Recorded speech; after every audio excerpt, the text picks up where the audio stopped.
नमस्कार. साहित्य अकादमीच्या वेबलाईन साहित्य शृंखलेमध्ये आपल्या सगळ्यांचं स्वागत. या शृंखलेअंतर्गत आज जी परिचर्चा आपण आयोजित केलेली आहे तिचा विषय महाराष्ट्राचे लोकसाहित्य असा आहे. आणि ही चर्चा करण्यासाठी आपल्या बरोबर जे लोकसाहित्याचे गाढे अभ्यासक संशोधक विद्वान आपल्या बरोबर आहेत. त्यामध्ये आदरणीय डॉक्टर मधुकर वाकोडे सर, आदरणीय डॉक्टर विश्वनाथ शिंदे सर आणि आदरणीय डॉक्टर अंजली मस्करन्नास मॅडम. साहित्य अकादमीच्या वतीने आपण आणि आपल्या सगळ्यांच्या सर्व साहित्य रसिकांच्या वतीने मी या तिन्ही विद्वानांचं स्वागत करतो.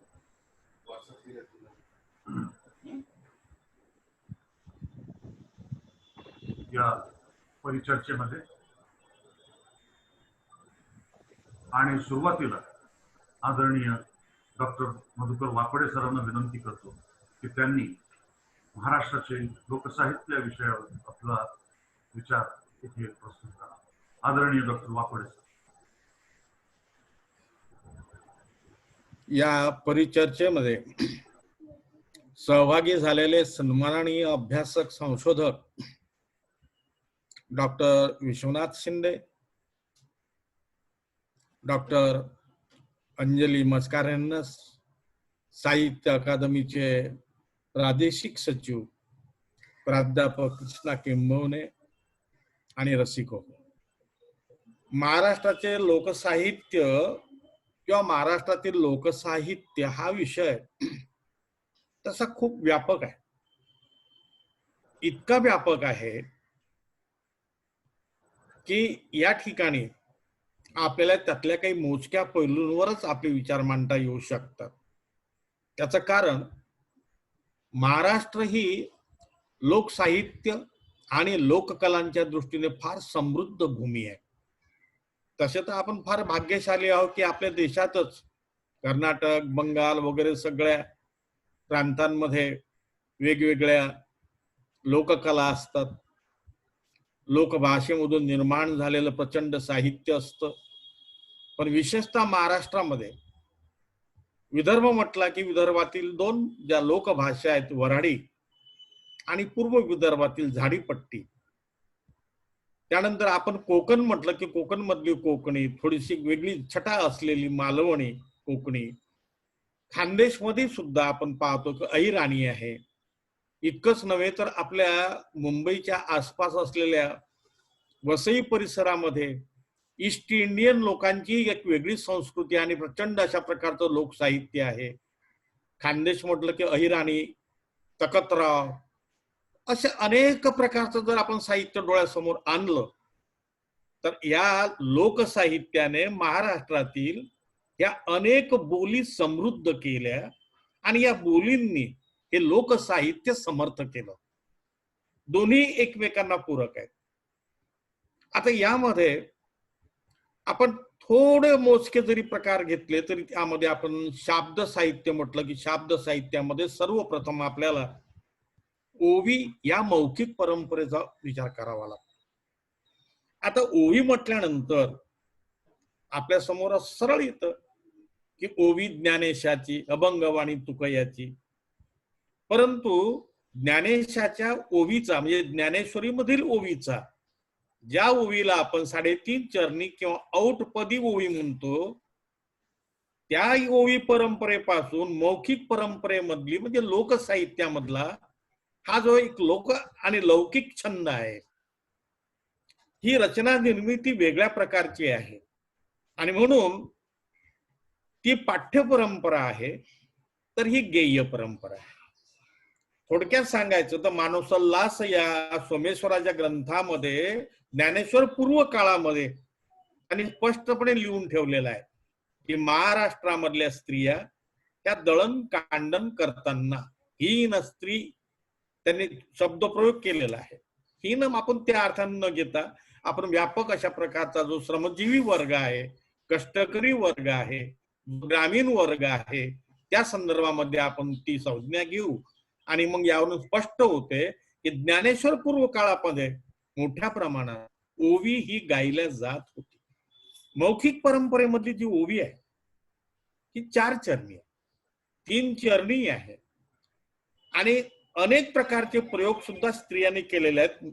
हे काय असतं की थोडस ब्रिटिशांच्या काळामध्ये सुरुवातीला जी काही पदवीधर निर्माण झाले आणि त्यांच्यावर जो काही पगडा थोडा इंग्रजी वाङ्मयाचा होता, त्यांच्या दृष्टीनं ही निर्मिती करणारी माणसं म्हणजे अडाणी. पण तसं नाहीये. आपण या वाङ्मय परंपरेकडे दुर्लक्ष केलं. ओवीचं संकलन भरपूर झालेलं आहे, त्यांचं आस्वादनपर जे आपण जे लेखन म्हणतो ती पुरेपूर झालेलं आहे.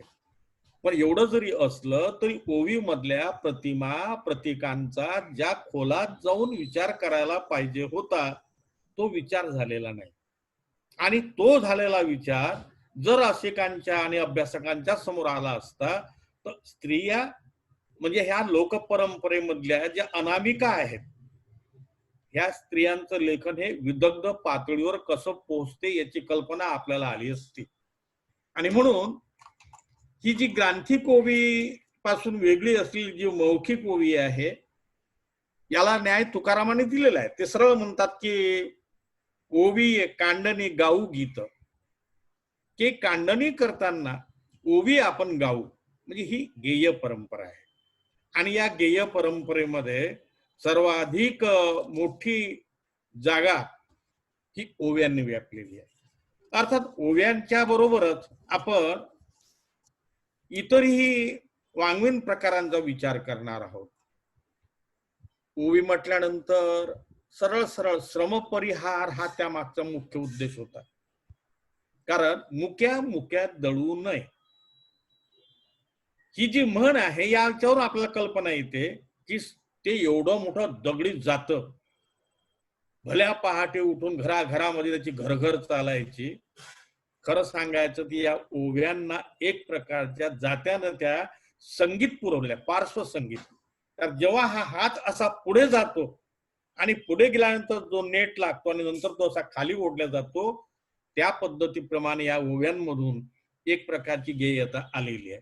आता मी जे म्हटलं आहे की प्रतिमा सृष्टी याची आपण विचार केलेला पाहिजे. शाब्द परंपरेमध्ये लोकगीतं येतात, याची फार एकांगी सूज आली आहे. त्या अर्थाने आपण असं म्हणू की संकलनामध्ये लोककथा आहेत. लोककथांमध्ये प्रामुख्याने सगळ्यात महत्वाच्या कथा जर कोणत्या असतील तर दैवत कथा आणि दंतकथा आहेत. याचं कारण त्या आपल्याला मौखिक इतिहास आपल्यापर्यंत पोहोचवतात. लोकसाहित्यातून मौखिक इतिहास आपल्यापर्यंत येतो ही आपल्याला पुरेशी कल्पना नाही. त्याचा उहापोह आपल्याला आज इथं करायला पाहिजे. त्याचप्रमाणे ही जी गीतं आहेत यामध्ये सण उत्सवाच्या संबंधी गीतं तर आहेतच आहेत, प्रादेशिक कलांचाही या संदर्भात आपण विचार करायला पाहिजे मोठ्या प्रमाणात.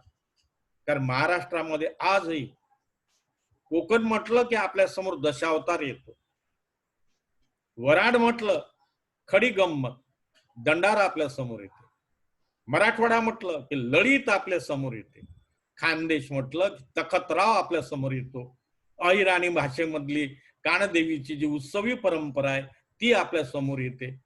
हे सगळे सशक्त अशा प्रकारचे प्रादेशिक कला प्रकार आहेत.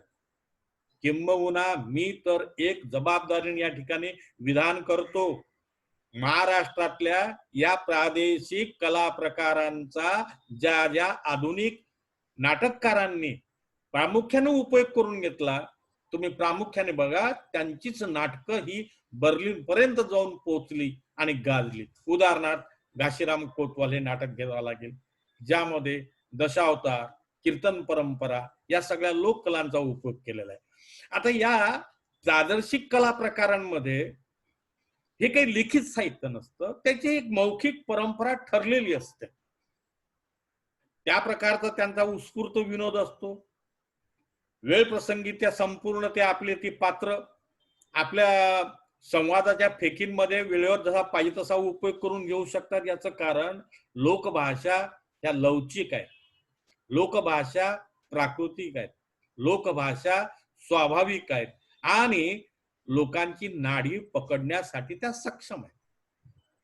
पण तरीही आपण आज प्रामुख्याने या ओव्यांमधल्या काही प्रतिमा, प्रतीक आणि मिथकांचा विचार करणार आहोत. आता एक ओवी आपण सरळ घेऊ. ती ओवी अशी की ही सामान्य स्त्री निसर्गाची लिपी कशी जबरदस्तपणे वाचू शकते याची आपल्याला कल्पना येऊ शकते. आपण महादेवाच्या देवळात जातो. लोकधर्मीय विधी परंपरा आहे, ती फार कमी लोकांना कळली. महादेवाच्या देवळात जाताना सर्वप्रथम आपल्या समोर येतो तो नंदी आणि नंदीचं दर्शन घेतल्यानंतर आपण महादेवाच्या देवळात प्रवेश करतो. महाराष्ट्रामध्ये किंवा दक्षिणेमध्ये मूर्तीच्या रूपामधली शिवपूजा प्रचलित नाही आहे, ती शिवपिंडीमध्ये याचं कारण तिथं शक्तीचं शिव आहे, तिथं शक्ती वगळलेली नाही. तेव्हा नंदी नंदी नंदुकल वंदिन तुझं अंदुकल वगैरे हे जी गीतं आहेत यामध्ये प्रामुख्याने तुम्ही बघा, नंदी हे सामर्थ्याचं प्रतीक आहे. वंदिन तुझं अंदुकल ऋषण हे रेतस निर्मितीचं केंद्र आहे. ते जर केंद्र नसतं तर आज वंश सातत्य नसतं. म्हणजेच लोकगीते रचणाऱ्या स्त्रियांना, अनामिकांना किंवा या श्रमजीवी लोकांना तत्वज्ञानाची माहिती होती आणि त्यांनी आपल्या लोकधर्मीय तत्वज्ञानातून हे सगळं मांडलेलं आहे. आता जेव्हा स्त्री दळताना म्हणते की पावसा वाचून काय करावं जमिनीला, भरतारा वाचून शोभा नाही कामिनीला. पाऊसच जर नसेल जमीन पिकणार कशी? भूमी ही आपली माय आहे, ती 18 पगड धान्य आपल्याला देते, पण शेवटी तिला सिंचन करणारा ढग पाहिजे असते. ढग हा बाप आहे, जमीन ही माय आहे, बीजक क्षेत्र न्याय हे स्त्रियांना कोणी शिकवलं? यांना निसर्गाची लिपी यांना वाचता येत होती आणि म्हणून या स्त्रियांनी ही भावना व्यक्त केली, भरतारा वाचून शोभा नाही कामिनी. इथे हा जो भरतार म्हणजे जो पती आहे, ही जी कामिनी म्हणजे घरामधली गृहिणी आहे. म्हणजे सोप्या भाषेमध्ये सांगायचं तर आपलं माय आणि बाप यांची जी सर्जनेंद्रिय असतात, ही सर्जनेंद्रिय म्हणजेच पूजा प्रविष्ट झाली ती शिवपिंडीच्या रूपात. हे जेव्हा सामान्य माणसांचं तत्वज्ञान आपण लोकांसमोर जर मांडलं तर कोणी असं म्हणेल की बाप रे किती सत्य आहे. वंश सातत्य हे शेवटी आई वडिलांमुळे टिकतं. कोणी आजच्या काळात कोणी ते ठीक आहे पौराणिक कथा म्हणून काही भाग वेगळा असतो, पण कोणी नाकातून, कानातून, द्रोणातून जन्माला येत नसतो. प्रत्येक जण जन्माला येतो तो आईच्या पोटी जन्माला येतो. ही संपूर्ण तत्वज्ञानाची बाजू सुद्धा लोकगीतांच्या प्रतिमामधून आलेली आहे. ही स्त्री फार उदार अंतकरणाची आहे. तिने फक्त आपल्या कपाळावरील कुंकवाला महत्व दिलेलं आहे आणि म्हणून सकाळी सकाळी जेव्हा सूर्यदर्शन घेताना ती असं म्हणते की उगवले नारायण, उगवले नारायण काय मागू त्याले, कुकवाची रेग मले संपत्ती सोय राहिले. आजच्या काळामध्ये दादा न बडा भैया सबसे बडा रुपया, पण ही स्त्री म्हणते की अजिबात मला संपत्ती नको. आम्ही नवरा बायको, आमचे कष्ट करणारे हात आहेत, त्या हाताची आम्ही कष्टाची भाकर खाऊ शकतो. कुकवाची रेग मले, फक्त नवरा असला म्हणजे झालं, बाकी काही नको, संपत्ती सोय राहिले. आता हिच्यामधल्या प्रतिमा असतात. नारायण जेव्हा म्हणते उगवले नारायण, ते सूर्य शब्द वापरत. नारायण नार अधिक अयन, पाण्यामध्येच वास्तव्य करतो. आणि भारतीय संस्कृतीमध्ये शतपथ ब्राह्मण ग्रंथांमध्ये सुद्धा पुरुषांमध्ये असलेलं जे रेतस आहे, हे रेतस सुद्धा नार म्हणजे पाणी स्वरूपच मानलेलं आहे. पुरुष या शब्दामध्ये स्पष्टपणे आलंय पुरुष, ऋष, रिष्टी करणारा. त्याच्यात वृष्टी करायची क्षमता असेल तर तो पुरुष आहे. ढग हा वृष्टी करतो, वृष्टी करणारा ढग हा शेतीला पिकवतो. जी संपूर्ण जी परंपरा आहे ती परंपरा आपल्या समोर येते. आणि त्यामुळेच एक झालेलं आहे की आपल्या समाजामध्ये बीजक्षेत्र न्याय स्थापन झाल्यापासून हळूहळू पुढे जे कर्मकांडाचं महत्व वाढत गेलं आणि स्त्री नागवल्या गेली. कशी नागवल्या गेली याचं कारण तिला दुय्यम समजलं गेलं. वस्तुतः शिवपिंडीमध्ये जितकं महत्वाला शिवलिंगाला आहे तितकंच ते खाली पार्वती आहे योनी रूपामध्ये असलेली, दोघांनाही सारखंच महत्व आहे. पण हळूहळू स्त्रीला दुय्यम मानलं गेलं आणि नवरा मेल्यानंतर मात्र मग आपली किंमत होत नाही. म्हणून आपल्याला मरण हे नवऱ्याच्या मरणापूर्वी आलं पाहिजे, याच्यातून अहेव नावाची कन्सेप्ट हे सामान्य स्त्रियांनी निर्माण केली. लोकगीतांमध्ये अहेव ही संज्ञा इतकी वेगवेगळ्या प्रकारे वापरल्या गेलेली आहे आणि मग ती आपल्या मनानेशी कल्पना करते की अहेव नार मेली, भरल्या कपाळाचं कुंकू असलेली बाई अहेव नार मेली, उभ्या बजारानं नेली, तिच्या भरताराने गर्दी गुलालाची केली. वा, अहेव नार मेली ते असं म्हणते, तिच्या अंगावर छतरी, देवीच्या डोक्यावर जसा आपण छबिना धरतो तसा जणू काही ती देवी रूप आहे आणि तिच्यावर तिच्या नवऱ्याने छबिना धरलेला आहे. आणि मग ती पुढे म्हणते, बोलले भरतार गंगा चालल्या जत्री. जत्रा, साने गुरुजींनी यावर फार सुंदर लेखन केलेलं आहे. ते सरळ म्हणतात, मरण म्हणजे काय आहे? महायात्रा आहे, दुसरं तिसरं काही नाही. त्याप्रमाणे ही स्त्री म्हणते की मी एका महायात्रेला निघालेली आहे. त्यात ती समाधान कुठं मानते की तिच्या भरताराने गर्दी गुलालाची केली. जशी आपण देवीच्या जत्रेमध्ये छबिन्यासमोर गुलाल उधळतो तशा प्रकारे तिच्या नवऱ्याने तिच्या प्रेतयात्रेमध्ये अंत्यक्रियेमध्ये जो गुलाल उधळला, अरे वा, इथं तुकारामाच्या पातळीवर ह्या त्याच्या तुकारामाच्या माय बहिणी जाऊन पोहोचतात. आपुले मरण पाहिले म्या डोळा, तो सुख सोहळा अनुपम. इथे त्या स्त्रिया त्या मृत्यूचंही अतिशय चांगल्या प्रकारे हे वर्णन करतात. ही बुद्धिमत्ता त्यांना का आली? निधन खुरपण करणारी, फाटकं लुगडं नेसणारी बाई आपल्याला वाटते काय, अरे पण तिच्या तुम्ही अंतरंग पाहिलंच नाही ना. ती सरळ म्हणते, देशील देवा द्यावा साधू संतांचा शेजार, देशील तर देवा साधू संतांचा शेजार, पोथ्या पुस्तकांचा कानी पडेल उतार. ज्ञानेश्वरी, तुकोबाची गाथा, एकनाथांचं भागवत हे सगळं त्या स्त्रीनं ऐकलेलं असतं. मी नेहमी मला असं वाटतं की ज्ञानी माणसापेक्षा आपण ज्यांना अज्ञानी मानतो ना, हे आकलन करण्याच्या दृष्टीनं फार श्रेष्ठ आहे. त्या ज्या जीवाभावाने ज्ञानेश्वरी ऐकतात, भागवत प्रवचन ऐकतात, तेवढ्या जीवाभावानं आपण ऐकत नसतो. आणि म्हणून ती सरळ म्हणते, अरे ओवी म्हणता म्हणता ओवीचं लावीन तास, गुरु केले बाई पंढरीचे हरिदास. वारकरी परंपरेनं महाराष्ट्राला सांस्कृतिक दृष्ट्या फार फार श्रीमंती बहाल केलेली आहे. असं एकही गाव नसेल की ज्या गावामध्ये हजारो शेकडो वारकरी नाही. आणि सगळे आपल्या गावापासून पंढरीपर्यंत, पंढरीपासून पुन्हा आपल्या गावापर्यंत त्यांची जे अनेक प्रकारचे दिंडीतले भजन कीर्तन हे सगळं चालतं. तो असं समजण्याचं कारण नाही की ते लोक अडाणी आहेत म्हणून. त्यांनी खूप खूप आपल्या मनात साठवलेलं असते. आणि म्हणून ती म्हणते, गाण्याचं लावीन तास. अरे ओविया सांगायला बसली तर ओवियांचं तास लावीन. कारण गुरु केले पंढरीचे हरिदास, पंढरीचे साधू संत जे आहेत ते त्यांचे गुरु आहेत. आता ही जी क्षमता त्यांची आहे, मी प्रयोग करून पाहायला, आपण करून पाहायला हरकत नाही की ते जुनी जी जगडी जाते आहेत ना, बापरे काय त्या जात्यांचं वजन आहे.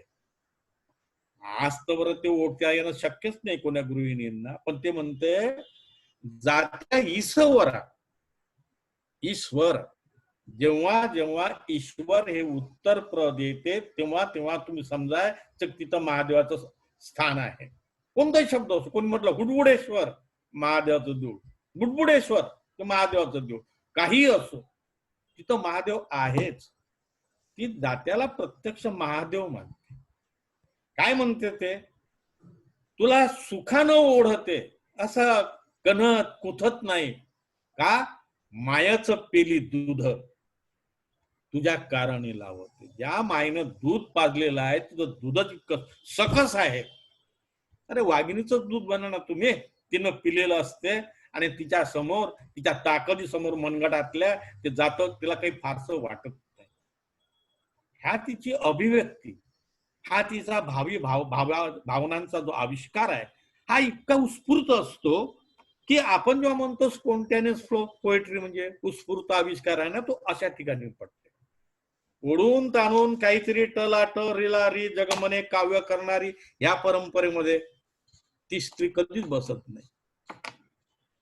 ओव्यांचं संकलन भरपूर झालं, मी सुरुवातीलाच म्हटलंय. आणि म्हणून मराठीमध्ये मौखिक परंपरेमध्ये आणि लिखित परंपरेमध्ये, म्हणजे ग्रांथिक परंपरा आणि लिखित परंपरेमधल्या आरत्यांचं महाराष्ट्रामध्ये डॉक्टर गोखले त्याने संपूर्ण प्रचंड प्रमाणात संकलन करून त्यावर PhD घेतलेली आहे. तितक्याच आरत्या लोकसाहित्यामध्ये आहेत.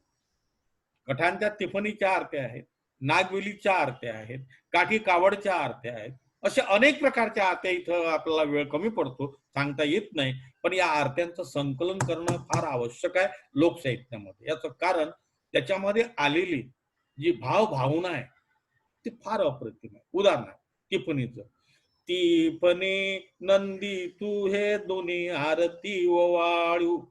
आता याच्यामध्ये अक्षरशः नातं सुद्धा आहे.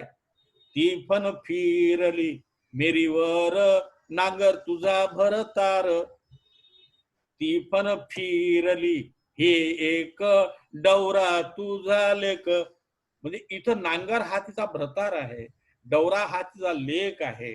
हे तिचे बैल नंदी जे आहेत, बैल हे बैल नाहीत, नंदी आहेत. हे सगळं भावविश्व यामुळे आपल्या समोर येते. आणि म्हणून आरतीची परंपरा फार मोठी आहे.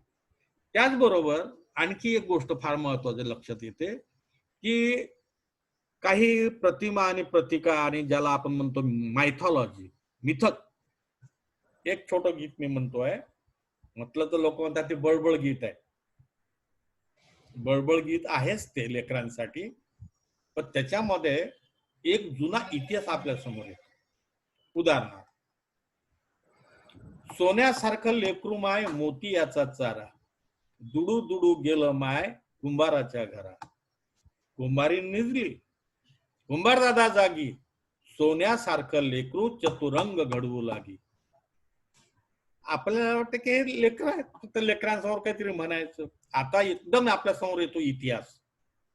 एका ब्राह्मणाची मुलगी पैठणच्या, ती गोदावरीवर जात असताना तिथल्या डोहात बुडाली आणि तिचा संबंध हा एक दंतकथा एका नागवंशी राजाशी तिथं आला. त्याच्यापासून तिला जी गर्भधारणा झाली, त्याच्यातून पुढे एका कुंभाराने तिला आश्रय दिला. आणि तिथे जसं आपण चीन मधला टेराकोटा वगैरे म्हणतो, तिथं जागतिक पातळीवर महाराष्ट्रामध्ये चतुरंग सैन्य हे सर्वप्रथम बाळ सातवाहनानं आपल्या घरी घडवलं.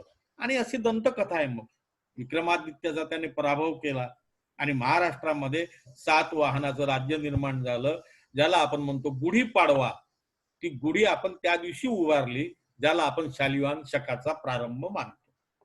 हे आता अशा प्रकारचा मी जे म्हटलं की मौखिक इतिहास आहे, हा असा मौखिक इतिहास अनेक बाबतीत येतो. शेवटी जाताना मी इथं थांबेल्याचं कारण बाकीचे अभ्यासक आहेत त्याची मला जाणीव आहे. एक मुद्दा या ठिकाणी असा मांडावा लागतो, विदर्भामध्ये काही भागामध्ये ढेलूची परंपरा आहे. हे लोकांना माहीतच नाही की त्या मुली ढेलूची मूर्ती करतात, आश्विन महिन्यामध्ये टोपल्यात त्या बसवतात आणि तो ढेलू डोक्यावर घेऊन घरोघर जातात संध्याकाळच्या वेळेस आणि गाणं म्हणतात, ढेलूबाई ढेलू, ढेलू गेला आग्रा. लचक गाणं आहे. त्यातल्या शेवटच्या ओळी असे आहेत, पडी पडी तेल द्या आमचा ढेलू भुकेला. आता हा ढेलू कोण? याचा आपण कामतत्वाशी संबंध असलेले हे वीरदेव आपल्या महाराष्ट्रामध्ये पुष्कळ आहेत आणि अनेक अशा प्रकारची स्थळ आहेत. या कर्नाटकामधल्या जोकुमार स्वामीचा पाठपुरावा आणि संशोधन डॉक्टर विश्वनाथ शिंदेंनी केलेला आहे. हा त्यातलाच प्रकार आहे महाराष्ट्रामध्ये. याचं कारण हा जो ढेलू आहे, या ढेलूची पूजा मुलीच करतात. त्याच्यासाठी तेल मागितले जाते, पळी पळी तेल, आणि मग नंतर मला आठवतो अश्वत्थामा. आपण आजही म्हणतो की अनेक चिरंजीवापैकी अश्वत्थामा हा एक चिरंजीव आहे. अनेक लोक आजही सांगतात की आम्हाला अश्वत्थामा दिसला होता. ते त्यांच्या श्रद्धा असते. तो तेल मागत होता. इथं आजही मुली त्याच्या जखमीत भरायला तेल मागतात. अशा प्रकारच्या ज्या काही मौखिक परंपरा आहेत, यांचंही संशोधन संकलन जर हळूहळू आपण लोकांसमोर आणलं तर अजूनही मला असं वाटतं की लोकसाहित्याचा फार थोडा भाग लोकांसमोर आलेला आहे. पण अनेक बाबतीत हे जे संशोधन आहे करायला भरपूर वाव आहे. आणि या दृष्टीनं आपण या सत्राचा अभ्यासकांना उपयोग होईल अशी मला पूर्ण खात्री आहे. हे सत्र आयोजित केल्याबद्दल सर्वप्रथम मी साहित्य अकादमीला धन्यवाद देतो आणि साहित्य अकादमीचे प्रादेशिक सचिव प्राध्यापक कृष्णा किंबहुने यांनाही मनपूर्वक धन्यवाद देतो. नमस्कार. धन्यवाद सर. अतिशय महत्वाचा विचार तुम्ही या मंचावर मांडला. तुमचे हार्दिक आभार. या परिचर्चेच्या सत्रामध्ये आपण नुकतंच ऐकलं डॉक्टर मधुकर वाकोडे सरांना. आता मी विनंती करतो या सत्रातले दुसरे सुप्रसिद्ध संशोधक अभ्यासक डॉक्टर विश्वनाथ शिंदे सर, त्यांनी त्यांचा विचार इथे थोडक्यात प्रस्तुत करा. लोकसाहित्य म्हणजे काय,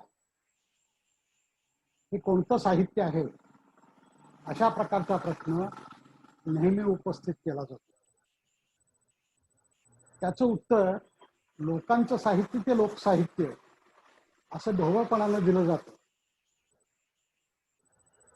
लोकसाहित्य मौखिक स्वरूपाचं असतं. ते एका पिढीकडून दुसऱ्या पिढीकडे संक्रांत होत असतं. संक्रांत होताना पिढ्यागणिक नवी नवी भर त्यामध्ये घातली जाते. त्याचा निर्माता अज्ञात असतो. अशी काही लोकसाहित्याची लक्षणे सांगितली जातात. आणखी अशी लक्षणे सांगता येतील. यात लोकसाहित्याचा निर्माता कोण, हा प्रश्न शिल्लक राहतोच. त्यासाठी साहित्य या संज्ञेमधील लोकचा अर्थ कोणता, लोक म्हणजे नेमके कोणते लोक, या देशात राहणारे सर्व लोक, सर्वसामान्य जनता, असा अर्थ करायचा का, तर त्याचे उत्तर नाही असे येते. याचं उत्तर शोधताना अभिजात साहित्य निर्माण करणारे जे लोक असतात त्यांना अभिजन असं संबोधलं जातं. त्यामुळं अभिजन म्हणजे कोण हे सुद्धा आपण समजून घेतलं पाहिजे. पूर्वी ज्यांना ऋषी मुनी असं म्हणत, ज्यांनी वेद शास्त्र पुराण यांची निर्मिती केली, मठ मंदिरांवर, धर्मव्यवस्थेवर, राजसत्तेवर ज्यांची आदिसत्ता होती, ज्यांच्या जीवनात शिष्टाचारानं महत्व असतं, अशा समूहाला आपण अभिजन म्हणतो.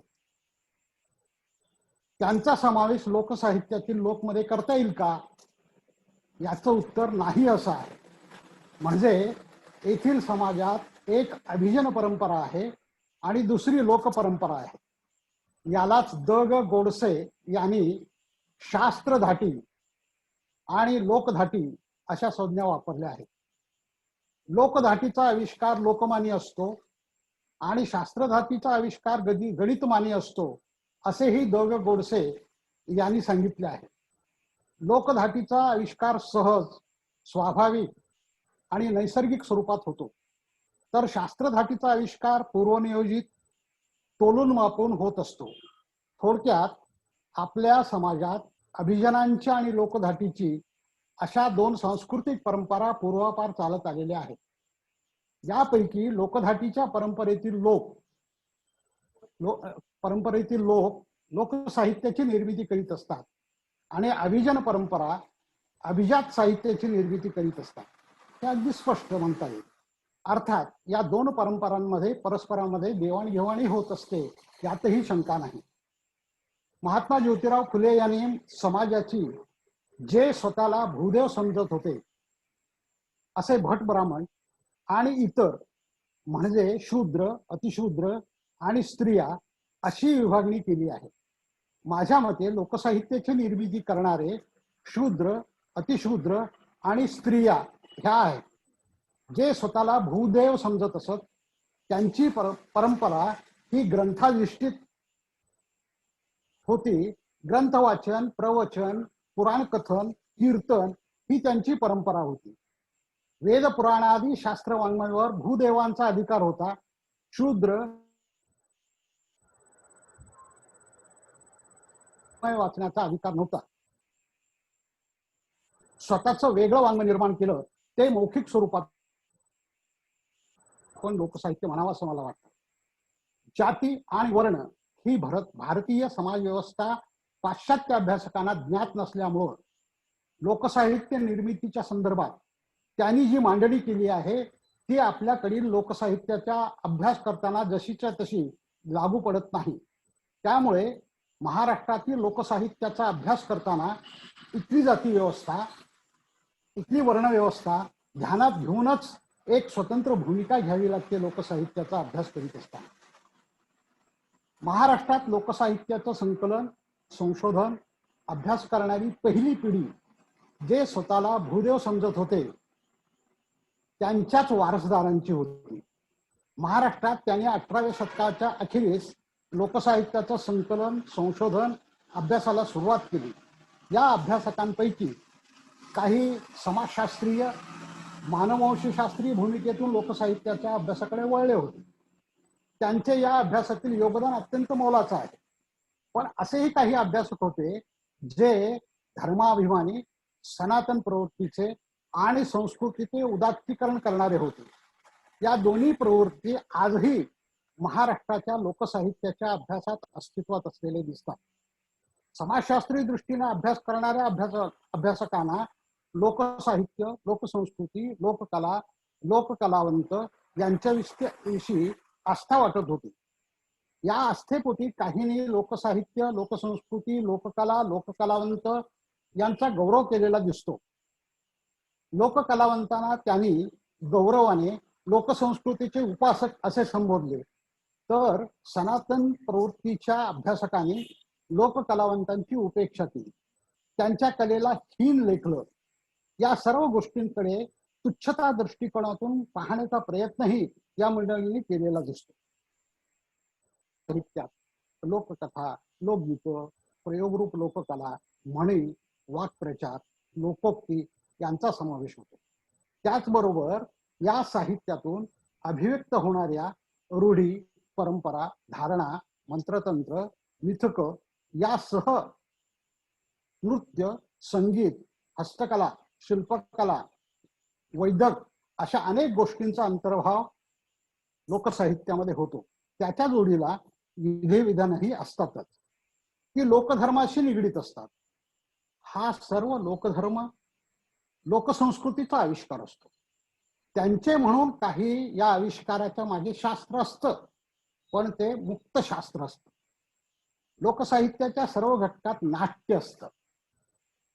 लोकसाहित्य हे प्रयोगात्मक असतं.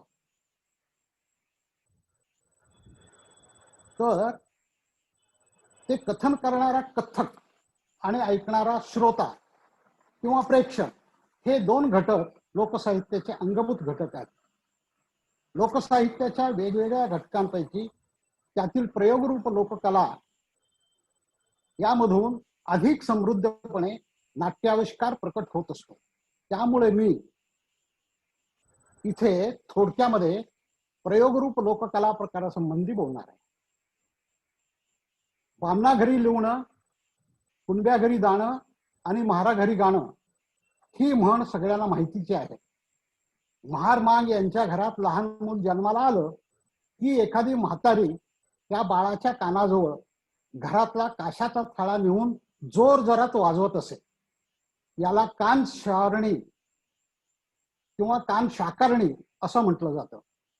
जन्मताच त्या मुलाच्या कानावर संगीताच्या तालाचे, नादाचे ध्वनी पडत. त्यामुळे जन्मल्यापासूनच कलेचं बाळकडू त्या बाळाला मिळत असे. अशा पद्धतीनं लहानपणापासूनच तो या कलेमध्ये हळूहळू मिसळत गेलेला दिसतो आपल्याला. लोकसाहित्यातील सर्व लोककला या जातीबद्ध आहे. कोणत्या ना कोणत्या तरी जातीशी त्या निगडीत आहेत. उदरनिर्वाहाचे कोणतेही प्रतिष्ठित साधन त्यांच्याकडे नसल्यामुळे ते आपली कला दाखवून पोट भरत असत. डोंबाऱ्यापासून ते गोंधळी वासुदेव, तमासगीर कोलाट्यांपर्यंत सर्व जाती या कलावंतांच्या जाती आहेत. प्रयोगरूप लोककलांची निर्मिती, संगोपन याच उपेक्षित शूद्र मानल्या गेलेल्या जातीच्या लोकांनी केलेले आहे, हे आपण ध्यानात घेतलं पाहिजे. गोंधळ, वाघ्या मुरळीचं जागरण, वासुदेव, पांगुळ, भेदी फळ करणारे, कुडमुडी जोशांचे भविष्यकथन, धनगरांच्या ओव्या, तमाशा असे अनेक प्रयोगरूप लोककला प्रकार महाराष्ट्रात प्रचलित असलेले दिसतात. या कलांचे साधी करणाऱ्या जाती उपेक्षितांच्या आहेत. त्यांना शूद्र, हीन मानले जाते. त्याचप्रमाणे त्यांच्या कलेला देखील हीन मानले गेले आहे. या कलांना उच्चवर्णीयांनी कधीच प्रतिष्ठा दिली नाही. पण असे असूनही या कलावंतांनी या प्रयोगरूप लोककला प्रकारांचं वर्षानुवर्ष सतत जतन केलेलं आहे. त्यांच्या उदरनिर्वाहाचे ते साधन असल्यामुळे या कला त्यांनी जिवंत ठेवलेल्या आहेत. या कला आहेत याची जाणीव या लोककलावंतांना फार उशिरा झाली. ही जाणीव झाल्यानंतर त्या अधिक रंजक करण्याचा त्यांनी प्रयत्न केला. लोकांचे धार्मिक समाराधन करणं, त्यांचं मनोरंजन करणं आणि त्यांच्या मनावर संस्कार करणं, नैतिक प्रबोधन करणं ही या लोककलेची उद्दिष्टे आहेत. प्रयोगरूप लोककला प्रकारांमध्ये अनेक नाट्यतत्वे अनुश्रुत आहेत. सहज उपलब्ध होणाऱ्या तुटपुंज्या साधन सामग्रीच्या आधारे एक समृद्ध नाट्य या सगळ्या लोककला प्रकारातून साकार होत असतं. हे फार मोठं सामर्थ्य या प्रयोगरूप लोककला प्रकारांमध्ये असतं. नृत्य, संगीत, गायन, वादन, संवाद, उत्स्फूर्त विनोद निर्मिती या लोककलांमधून प्रकट होत असते. नाट्य हे या सगळ्या लोककलांमध्ये समृद्धपणे व्यक्त होत असतं. वर्षानुवर्ष बहुजन समाजाच्या रंजनाचे कार्य या प्रयोगरूप लोककला करीत आहेत. जसं रंजन करतात त्याचप्रमाणे त्या लोकप्रबोधन करतात आणि नैतिक संस्कार करण्याचं फार मोठं कार्य महाराष्ट्रातील या प्रयोगरूप लोककला प्रकारांनी केलेलं आहे, हेही आपण ध्यानात घेतलं पाहिजे. असे अनेक वैशिष्ट्ये लोककला प्रकाराची सांगता येते.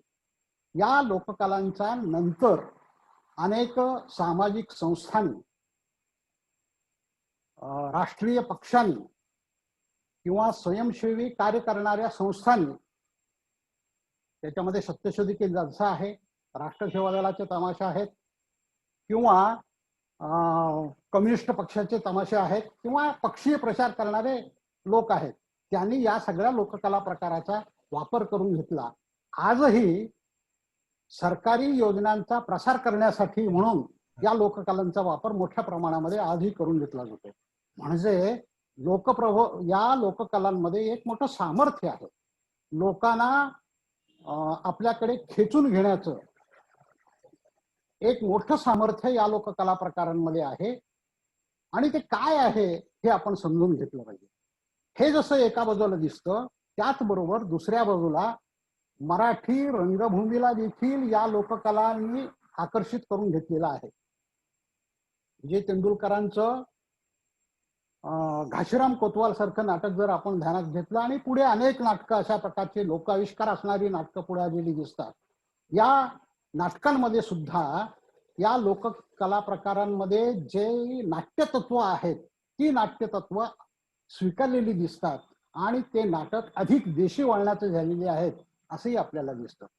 एवढ्या मोठ्या मोठ्या कन्नड भाषिक नाटककारांनी असेल किंवा उत्तरेकडच्या नाटककारांनी असेल किंवा उर्दू भाषिक लोकांनी असेल, नाटककारांनी असेल, त्यांनी आपापल्या लोककलांचा आविष्कार आपल्या नाटकामध्ये केला.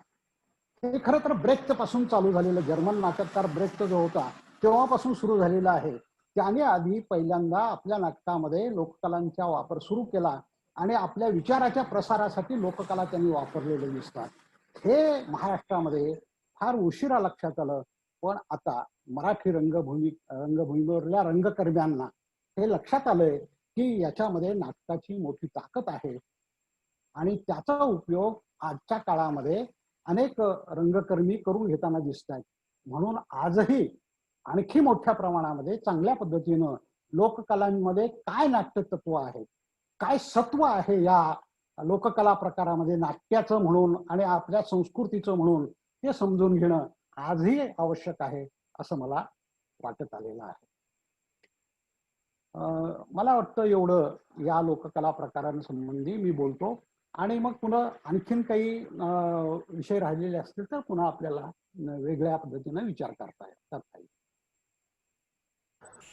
चालेल सर, मनपूर्वक धन्यवाद. तुम्ही अगदी थोडक्यात महत्वाचा विचार मांडला आणि विशेष मला वाटलं म्हणजे तुमच्या आणि वाकोडे सरांच्या विचार मांडण्यामध्ये रंगभूमी आणि लोकसाहित्य लोककला यांचं काय नातं आहे हे फार ठासून दुर्गोच्चार झाला. आणि आधुनिक मराठी रंगभूमीनी, कन्नड रंगभूमीनी, त्याच्यानंतर तुम्ही उर्दूही उल्लेख केला, उत्तर भारतातल्या अनेक भाषांचंही सांगितलं.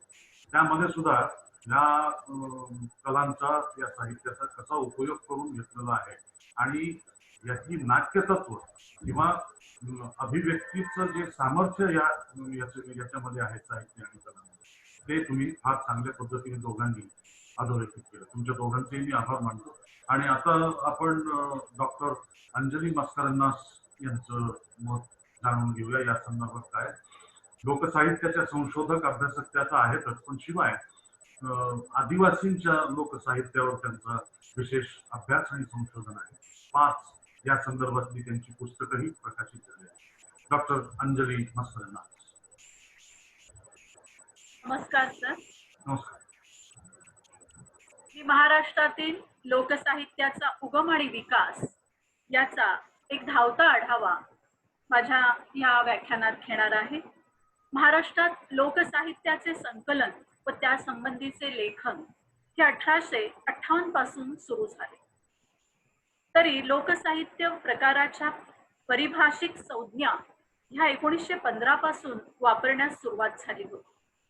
मराठीत लोकसाहित्य हा शब्द इंग्रजीतील फोकलोर यासाठी वापरला जातो.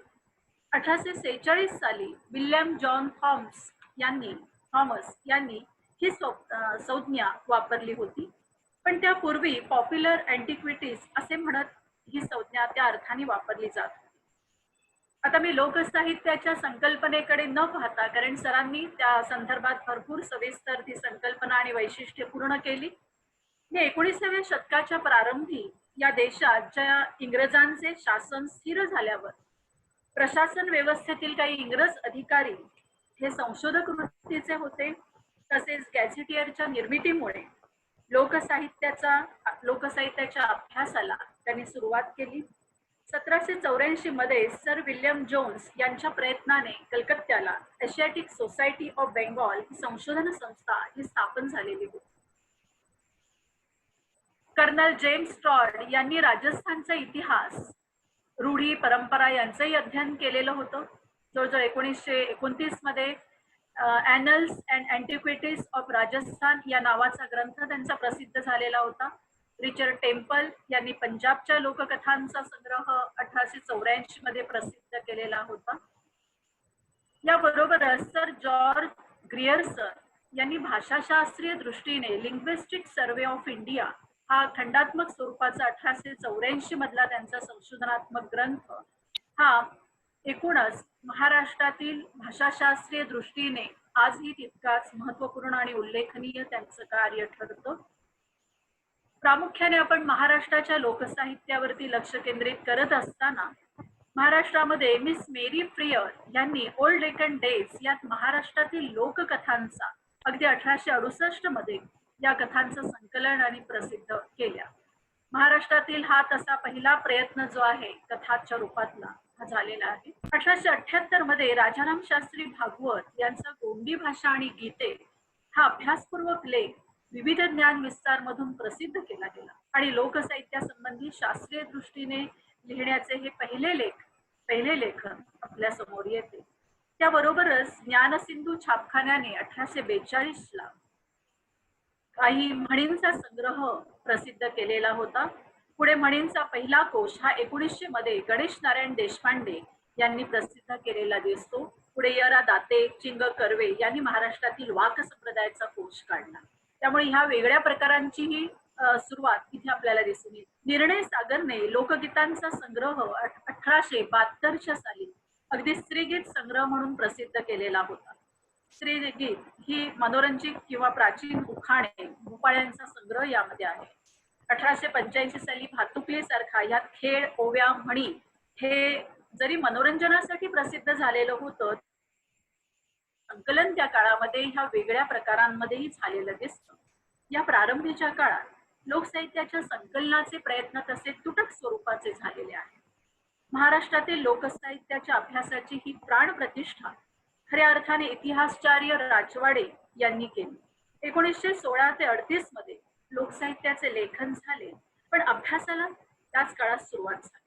1920 साली राजवाड्यांनी सज्जनगडवरचे एक लोकगीत हा लेख लिहून त्यामध्ये लोकगीत हा शब्द प्रथमच वापरला आणि लोकगीताचे लक्षण व निर्मिती कशी होते यावर प्रकाश टाकला. 1925 साली लोककथा हा नवा पारिभाषिक शब्द त्यांनी सुचवला आणि पुढे हे शब्द लोकसाहित्यामध्ये रूढ झालेले आपल्याला दिसून येतात. 1930 सालानंतर लोकगीतांच्या संकलनाचे भरीव स्वरूपाचे प्रयत्न हे आपल्याला झालेले दिसतात.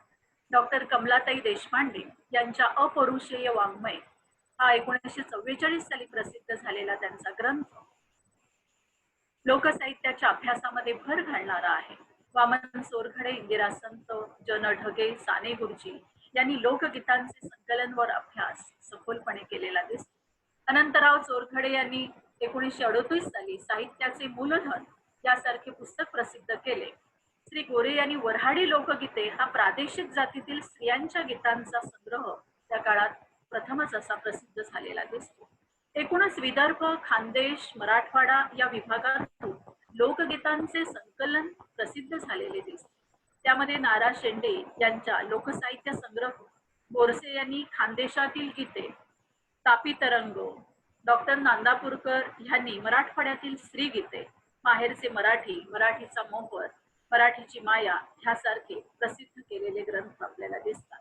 ओवी छंदा संबंधित शास्त्रीय चर्चा त्यांनी प्रामुख्याने ह्या ग्रंथातून केलेली आपल्याला दिसते.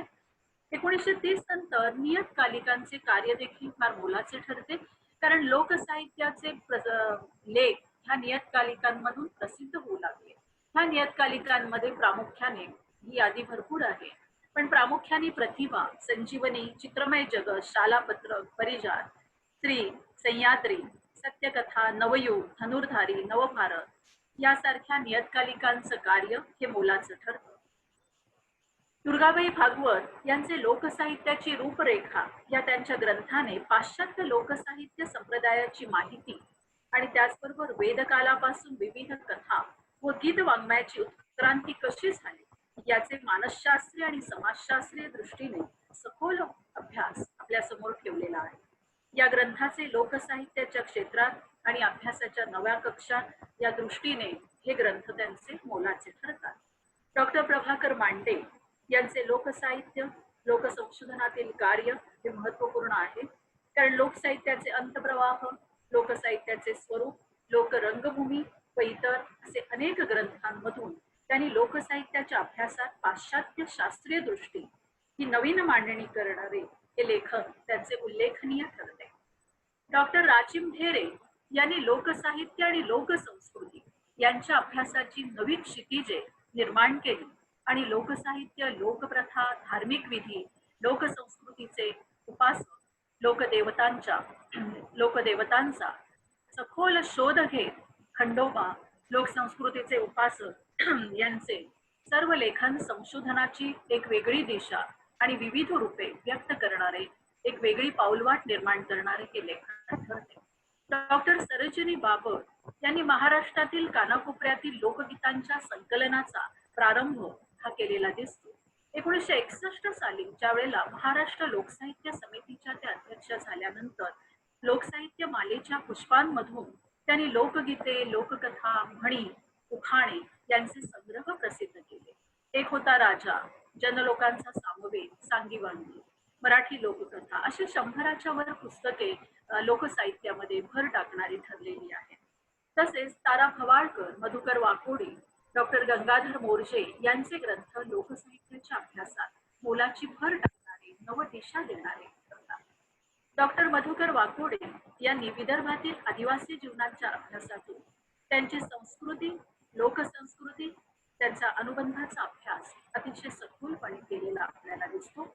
मराठी लोककथा याचे संपादन करताना लोककथेच्या अभ्यासातून शास्त्रीय दृष्टीने त्यांनी विवेचन केले आहे.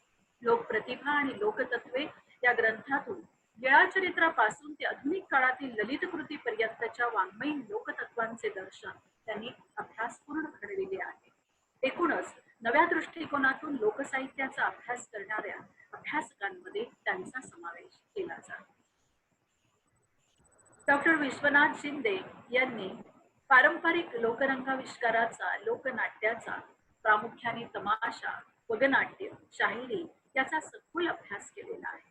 लोकधाटी, अवलोकन आणि विचार, पारंपरिक तमाशा, मराठीमधील आधुनिक वगनाट्य, शायरी वाङ्मयाच्या धारा, लोकसाहित्य मीमांसा, त्याच्यातले विभाग 1, 2 यासारखे त्यांचे ग्रंथ म्हणजे एका तमाशासारखा लोकप्रिय असलेल्या प्रकारावर सखोलपणे संशोधनाची दृष्टी देणारा ठरतो. श्री द ग गोडसे यांचा उल्लेख आत्ताच झालेला आहे. त्यांनी कला आणि लोकसंस्कृती याच्या अनुबंधातून लोकधाटीचा शोध घेतलेला आपल्याला दिसतो. त्यांची पोत, ऊर्जायन, शक्तिसौष्ठ, लोकधाटी, मातावर, गतिमानी ही पुस्तके जी आहेत ती लोकसाहित्याच्या अभ्यासातील एक महत्वपूर्ण अभ्यासाला दिशा देणारी ठरतात. डॉक्टर शरद व्यवहारे हे लोकसाहित्याचे व्यासंगी अभ्यासक व संशोधक आहेत. त्यांनी लोकसाहित्याचा उगम विकास, लोकसाहित्य रंग आणि रेखा, लोकधर्मी, नाट्याची जडणघडण, मराठी स्त्रीगीते वगैरे सारख्या ग्रंथांमधून एक वेगळ्या दिशेने आपला विचार नेण्याचा प्रयत्न केलेला आहे. डॉक्टर पुरुषोत्तम कालभूत यांनी महाराष्ट्रातील लोकप्रिय लोककला, लोकनाट्य यांचा शोध घेताना कळसूत्री बाहुल्यांचा खेळ, दशावतार, गोंधळ, तमाशा, दंडार, गंगासार यासारख्या प्रेरणांचे स्वरूप म्हणजे ज्यामध्ये ह्या प्रेरणा ज्या आहेत त्यांचे स्वरूप आणि त्यांच्या लक्षणांचा शास्त्रीय अभ्यास केलेला आपल्याला दिसून येतो. डॉक्टर गंगाधर मोर्जे हे महाराष्ट्रातील शाहिरी वाङ्मय व लोकसाहित्य यांचे एक चिकित्सक, जाणकार अभ्यासक असून त्यांनी प्रायोगिक अंगाने अभ्यास केलेला आपल्या समोर येतो. मराठी लावणी वाङ्मय, लोकसाहित्य, कला विचार हे त्यांचे ग्रंथ आणि इतर ग्रंथ उल्लेखनीय ठरतात. या पार्श्वभूमीवर ठाणे, पालघर जिल्ह्यामध्ये आदिवासी बहुल प्रादेशिक असा जो प्रदेश आहे 1945 पासून आदिवासी जमातींच्या लोकसाहित्याच्या अभ्यासाला या भागात सुरुवात झालेली आपल्याला दिसते. द वारलीज हे के.जे. सावे यांचे इंग्रजीमधील पुस्तक हे वारली जमातीच्या सांस्कृतिक जीवनाचा आढावा घेणारं असं सखोल पुस्तक आपल्या समोर येतं. पुढे श्रीमती कुसुम नारगोळकर, वसंत नारगोळकर यांनी जंगलचे राजे यातून वारली जमातीच्या सामाजिक, राजकीय आणि सांस्कृतिक जीवनाचा सविस्तर आढावा आपल्या समोर मांडलेला दिसून येतो. आदिवासी संशोधन केंद्र पुणे या संस्थेचे संचालक डॉक्टर गोविंद गारे यांनी त्या कालखंडामध्ये आदिवासींच्या सामाजिक, राजकीय आणि सांस्कृतिक जीवनावर संशोधनात्मक आणि वैचारिक अशा स्वरूपाचे जवळजवळ 40 ग्रंथांचे लेखन केलेले आहे. यामध्ये त्यांनी वारली चित्रकलेचाही सखोल अभ्यास इंग्रजी आणि मराठीमधून केलेला आपल्याला दिसतो. डॉक्टर रमेश कुबर हे INT लोकप्रयोज्य कला संशोधन केंद्राचे जे संचालक असताना त्यांनी आदिवासी मादळ नाटक ह्या रूपाने आदिवासीमधील नाट्य आपल्या समोर सखोल संशोधनाच्या रूपाने अगदी भारताच्या नाट्यच्या अभ्यासाच्या पार्श्वभूमीवर त्यांनी हा संपूर्ण सखोल अभ्यास केलेला दिसून येतो. यावरून त्यांचे संकलन, संशोधन हे वेगवेगळ्या स्वरूपाचे झालेले दिसते. तसेच 1984-85 पासून प्रामुख्याने मी स्वतः, डॉक्टर अंजली मस्क्रेनस, डॉक्टर मीनाक्षी सावंत त्यांनी आदिवासी लोकगीते, लोककथा, लोकनाट्य, नृत्य एकूण आदिवासींच्या लोकसाहित्याचे संकलन आणि संशोधनात्मक अशा स्वरूपाचे जवळजवळ 5-7 ग्रंथ ह्या प्रदेशात आपल्याला आलेले दिसतात. त्याचबरोबर लंडन, थायलंड या ठिकाणी राष्ट्रीय आणि आंतरराष्ट्रीय पातळीवर आदिवासींच्या वेगवेगळ्या कला प्रकारांच्या संदर्भातलं सखोल संशोधन हे झालेलं आपल्याला दिसून येतं. अशा पद्धतीने आपल्या महाराष्ट्राला आणि लोकसाहित्याच्या संकलनाचा हा जो शास्त्रीय संशोधनात्मक अभ्यासाचा जो मी धावता आढावा घेतलेला आहे, ह्या मागोव्यामधून आपल्याला काही या व्यतिरिक्त बरेच असे लेखक आहेत की ज्यांचे उल्लेख मी केलेले नाहीत किंवा विस्तार भयास्तव मी ते टाळलेले आहेत, परंतु तेही महत्वाचे लेखक आहेत. कारण खारीचा वाटा का असेना ह्या लोकसाहित्याच्या क्षेत्रात प्रत्येकाने उचललेला आहे आणि त्यामुळे हे लोकसाहित्याचा प्रवाह हा प्रदीर्घ पद्धतीने महाराष्ट्रामध्ये अगदी कानाकोपऱ्यातून वाहताना आपल्याला दिसून येतो. एवढंच नाही तर आज ह्या लोकसाहित्य संकलनाच्या नव्या दृष्टिकोनातून अभ्यास आणि संशोधन समीक्षण होण्याची गरज मला दिसून येते, जाणवते. आणि जे आतापर्यंत महाराष्ट्रातलं लोकसाहित्य संकलित स्वरूपात आहे किंवा ज्याचं सखोल संशोधन होण्याची गरज आहे, तर विविध विद्यापीठांमधून ज्या वेळेला आपण पाहतो की लोकसाहित्याचा हा एक स्वतंत्र पेपर अभ्यासाला दिलेला आहे, तर तिथे ह्या होऊन गेलेल्या संकलनाचा पुन्हा एकदा संशोधनात्मक किंवा नवीन नवीन समीक्षा पद्धती, पाश्चात्य समीक्षा पद्धती ह्याच्या स्वरूपाने सखोल अभ्यास होऊ शकतो. पण ह्या जुन्या वाङ्मयांकडे शोध न घेता विद्यार्थी जे काही सरळ सरळ समोर उपस्थित होतं, मिळतं, सहज उपलब्ध होतं त्याकडे बघतो. तुलनात्मक अभ्यास करण्याचं क्षेत्र आपल्याला इथे समोर येतं की जुनं केलेलं हे लेखन आणि आज तिथे झालेले बदल, जसे मी 1986 नंतर ह्या ठाणे जिल्ह्यातील लोकसाहित्यामध्ये ह्या नवीन तंत्रज्ञानामुळे, जागतिकीकरणामुळे आदिवासींच्या लोकसाहित्यामध्ये कशा कल्पना, प्रतिमा, प्रतीकांची भाषा ही बदलत गेलेली आहे त्यावरती संशोधन केलेलं आहे.